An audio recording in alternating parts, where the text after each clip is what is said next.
Tonight to talk about the Ultimate Foundation of Hope. In June of this year, my daughter and I went to a high tea, which was held up in town, up in the city here in Hobart. I was joined by fellow Labor colleagues Sarah Lovell, Ella Haddad and Alison Standen, where we were raising money for this wonderful organisation. Now, the foundation is run by a 6-person board. They're all volunteer, and they run the foundation to raise awareness around gynecological cancer.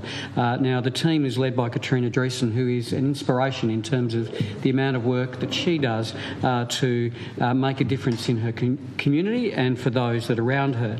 Now, ovarian cancer is the highest women's cancer that causes death. In Australia, 1,500 women are diagnosed with ovarian cancer, 1,000 of which will die. There is no early detection test for gynecological cancer except for cervical cancer, which is a pap smear.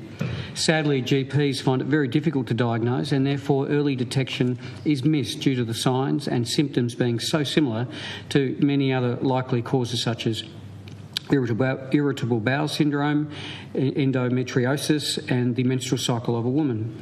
Education of our medical professionals is key in early diagnosis. There are currently some support services available, however the patients are generally included into a breast cancer patient workshop and session, and any form of gynecological specific support is provided over the phone or by Skype, and that needs to change, and that is what the Ultimate Foundation of Hope are trying to do, and they want to introduce and coordinate and provide support face to face. Now, the foundation is working and wanting to introduce a program to University of Tasmania called Survivors Teaching Students. Survivors Teaching Students will allow ovarian and endometrial cancer survivors and or their carers share their stories in their words. This allows medical students to learn that even though a textbook will tell them the signs and the symptoms, it allows them to understand not everyone has the same signs and symptoms.